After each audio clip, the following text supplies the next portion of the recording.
Hey, Vsauce, Michael here. I am at the White House in America's capital, Washington, D.C. America makes a lot of feature films every year, Hollywood.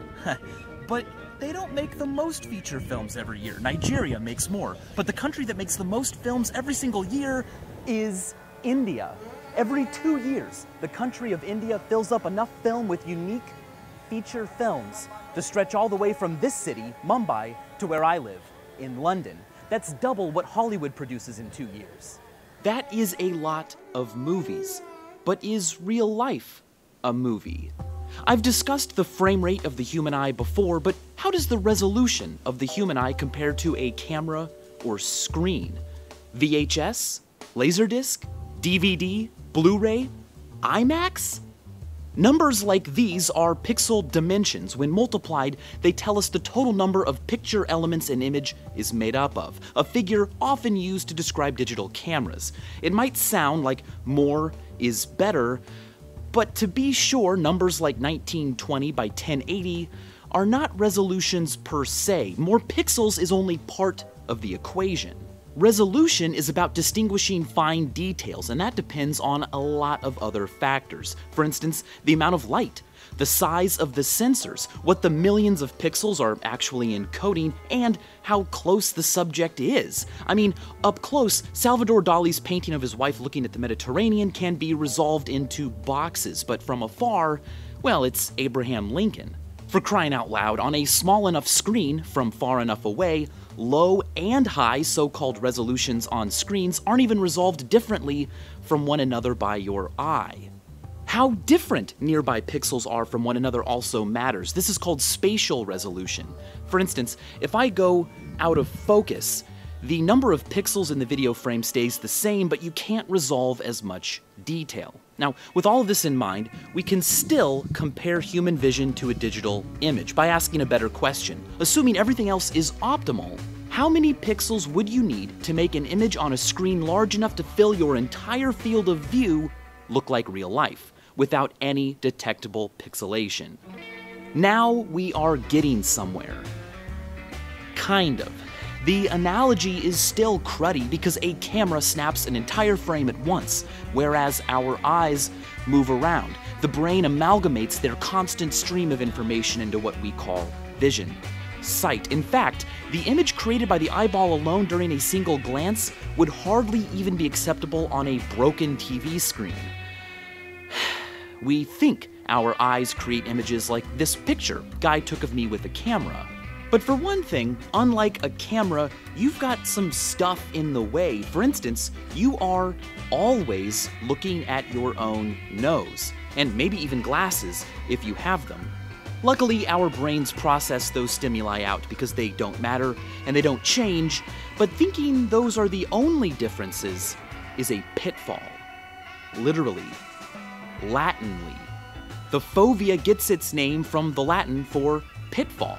The fovea is the pit on your retina that receives light from the central 2 degrees of your field of view, about the area covered by both of your thumbs when held an arm's length away. Optimal color vision and 20/20 acuity are only possible within that little area. When it comes to these limitations, XKCD has a brilliant illustration. It points out other problems like blind spots, literal blank spaces in our vision where the optic nerve meets up with the retina and no visual information is received. If you bought a camera that did this, you would return it. You can find your own blind spot by closing your right eye, fixating your left eye on a point in front of you, extending your left thumb, and then moving it left of center, slightly, slowly, carefully, until it's not there anymore. Crazy. But of course, we don't see the world horribly like this because our eyes are constantly moving, dragging foveal resolution wherever we need it. And our brain's complex visual system fills in details, merges images from both eyes, and makes a lot of guesses. What we actually see is a processed image, not computer-generated imagery, but, well, meat-generated imagery. The neon color spreading illusion is a great way to demonstrate this difference. There is no blue circle in this picture. The white here is the same as the white here.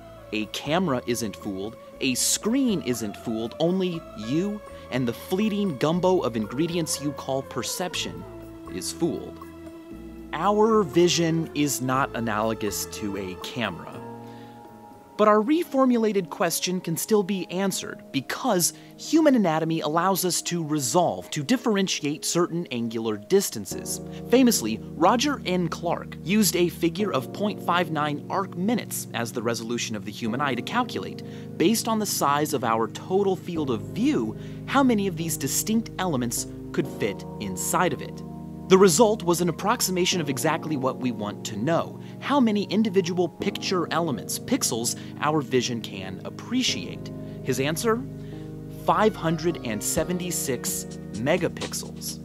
That many pixels, packed inside a screen large enough to fill your entire field of view, regardless of proximity, would be close enough to be undetectable by the average human eye. But we should factor in the fovea, because Clark's calculation assumes optimal acuity everywhere. It allows the eye to move around. But a single glance is more analogous to a camera snap, and as it turns out, only about 7 megapixels, packed into the 2 degrees of optimal acuity the fovea covers during a fixed stare, are needed to be rendered undetectable. It's been roughly estimated that the rest of your field of view would only need about 1 megapixel more information.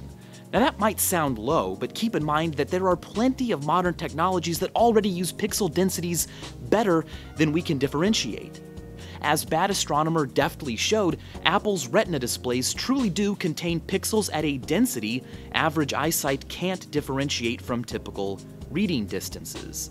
But the fact that there are screen sizes and pixel densities that can fool the human eye is not a sign that we see in any kind of megapixely way. Human vision just isn't that digital. I mean, sure, like a camera sensor, we only have a finite and discrete number of cells in our retina, but the brain adjusts our initial sensations into a final perception that is a wishy-washy, top-down processed blob of experience.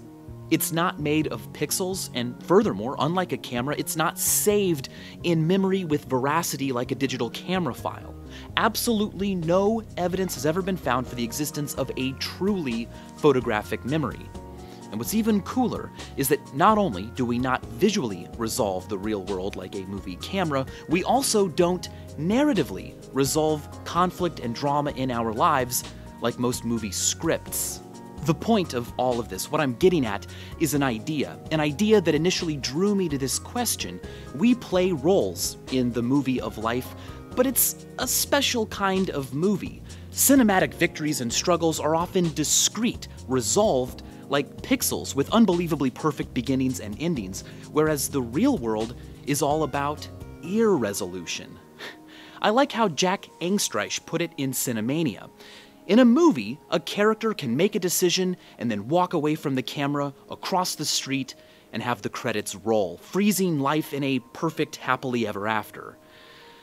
But in the real world, after you cross the street, you have to go home. The world goes on. Life doesn't appear in any particular pixel resolution or narrative resolution. Things are continuous. The world was running before you came around, and it will continue running after you are gone. Your life is a plot only insofar as it begins and ends and occurs in medias res. Tamara Chopin's illustration for Charles McGrath's Endings Without Endings says it perfectly. In life, there rarely is the end. There is only the and. And as always, thanks for watching.